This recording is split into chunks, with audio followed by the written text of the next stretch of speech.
दोस्तों को राम राम, माताओं बहनों को भी राम राम, राधे राधे, प्रणाम। दोस्तों, आप लोगों का स्वागत है हमारे इस छोटे से ब्लॉग में, comedy hub master YouTube channel में। दोस्तों, भगवान शंकर का रुद्र अवतार और अंजनी माँ तेरा लल्ला है किस्मत वाला, जिसको दर्शन मिले वो भक्त है किस्मत वाला।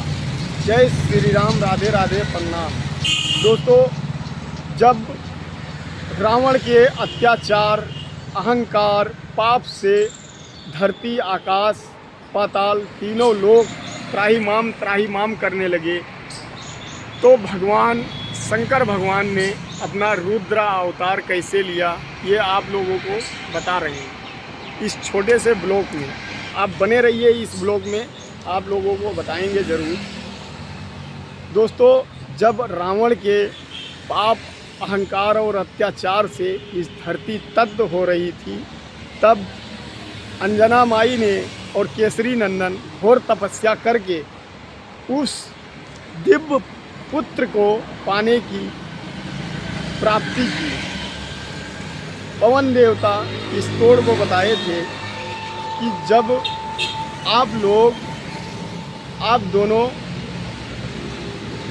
घोर तपस्या 12 वर्ष का अगर धारण कर लोगे, तो इस सृष्टि की रक्षा हो सकेगी।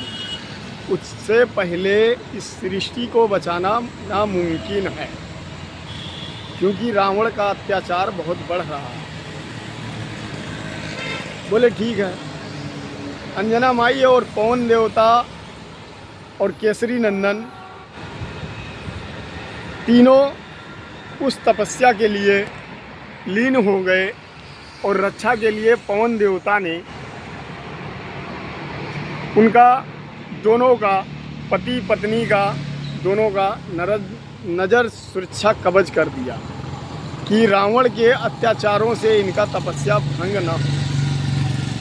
अच्छा, ऐसे होते करते तपस्या पूर्ण होने वाला था। दिन का इतवार दिन था।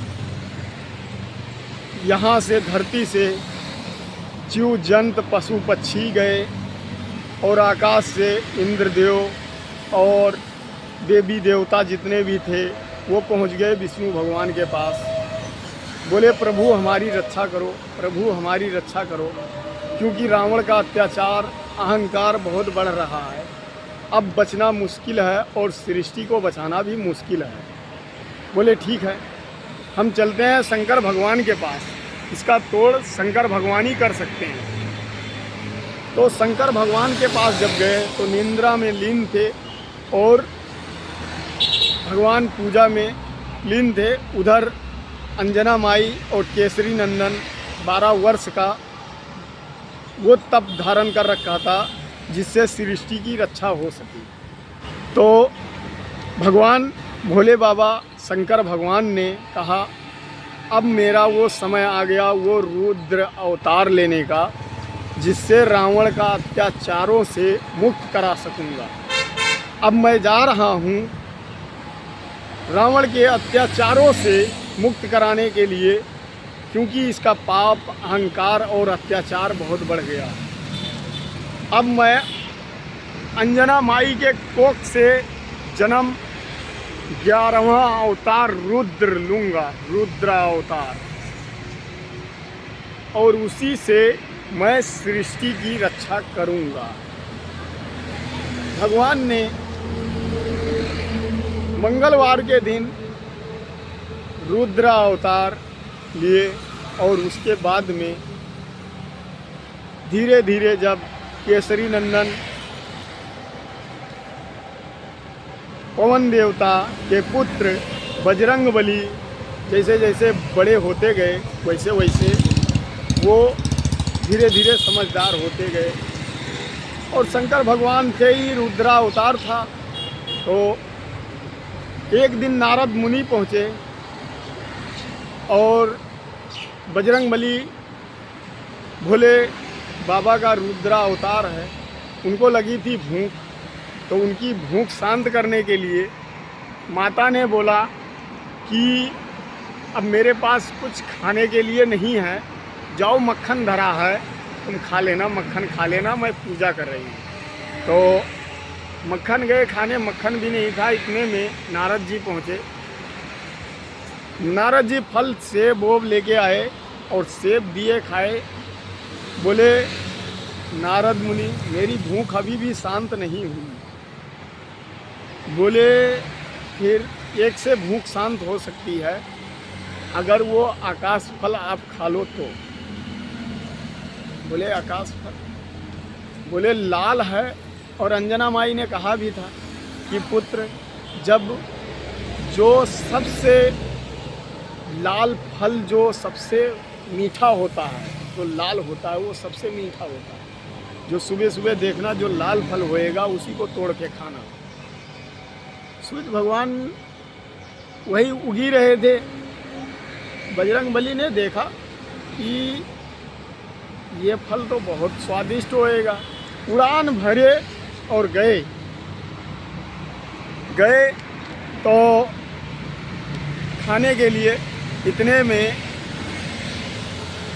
में इंद्रदेव ने क्या रक्षा करने के लिए सृष्टि की। जब सूर्य भगवान को निगल गए तो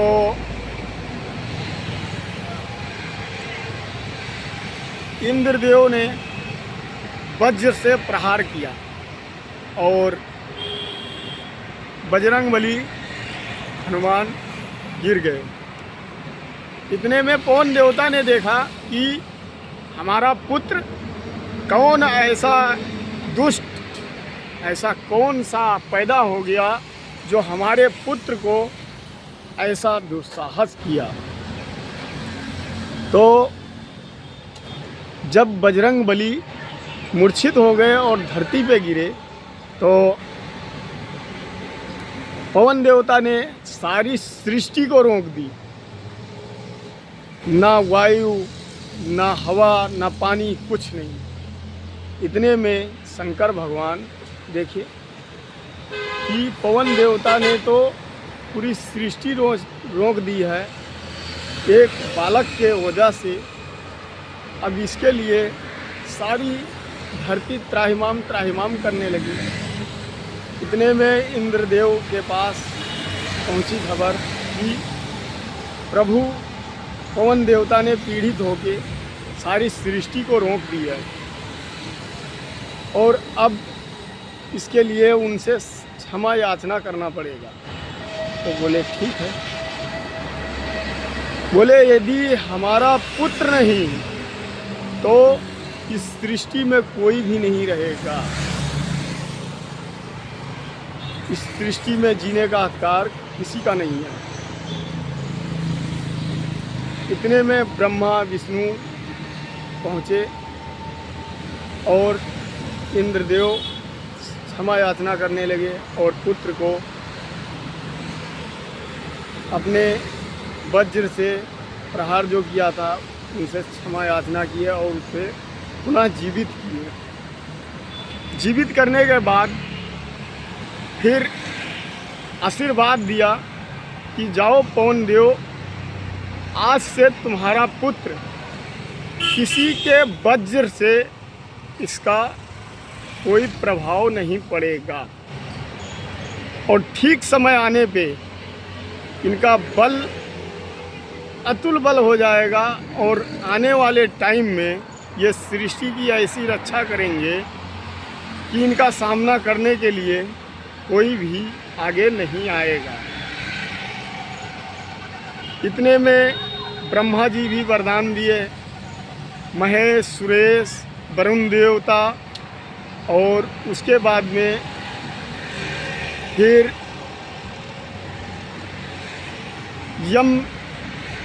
यमलोक से यमराज जी आए, वो भी आशीर्वाद दिए और उन्हें अपना यमदंड दिया।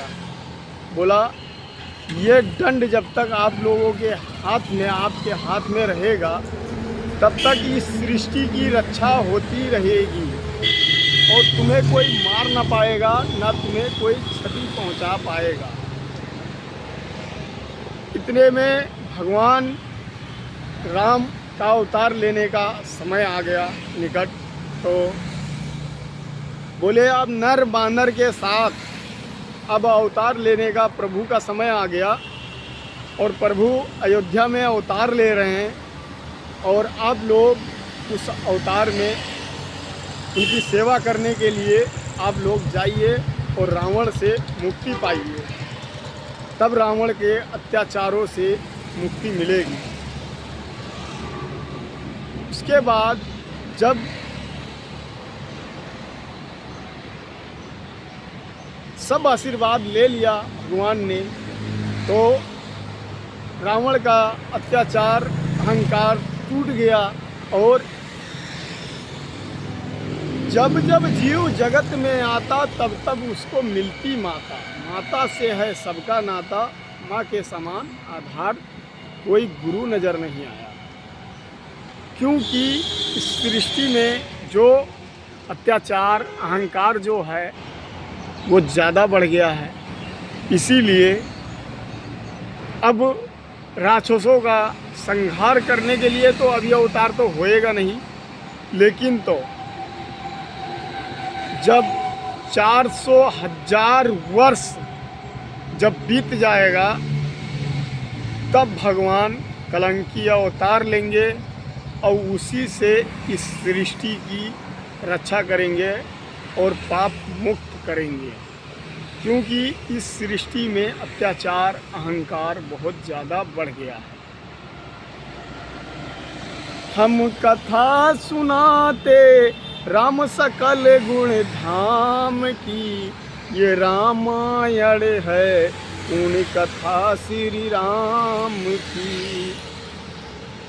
अंत समय रावण मरते मरते जिसके नाम से वो उसको दुस्साहस रहता था, उसी के नाम पे अंत समय मरते मरते रावण ने ये कहा, राम मैं छोटा हो गया तुम बड़े हो गए, क्योंकि तुम्हारे पास तुम्हारा भाई था लक्ष्मण और हमारे पास हमारा भाई नहीं था। हमारा भाई नहीं था विभीषण, क्योंकि रावण ने तो पहले ही गलती की थी, धक्के मार के लात मार के बाहर निकाल दिया था। तो कैसे हो राम रावण के दामाद लड़ाई क्यों हुई, सीता लक्ष्मण के बहन भौजाई क्यों हुई। जय श्री राम, राधे राधे, प्रणाम। दोस्तों अगर ये पसंद आएगी वीडियो तो ज़रूर लोगों के पास शेयर करना मेरे जिगरी दोस्त। अभी मैं जा रहा हूँ, आप लोग देख सकते हैं गाड़ी में सामान लोड है और हम जा रहे हैं अब सामान छोड़ने। ब्लॉग ज़्यादा देर का हो गया है। तो दोस्तों हम बहुत बढ़िया कथा सुनाते हैं जिगरी दोस्त। भगवान का रुद्र 11वां अवतार रुद्र शंकर भगवान का ही है और अभी भी बजरंग बली अमृत का वरदान पा रखे हैं, उसी से ये धरती अभी भी चल रही है, नहीं तो ये धरती अब तक पलट जाती है। जय श्री राम, राधे राधे, प्रणाम।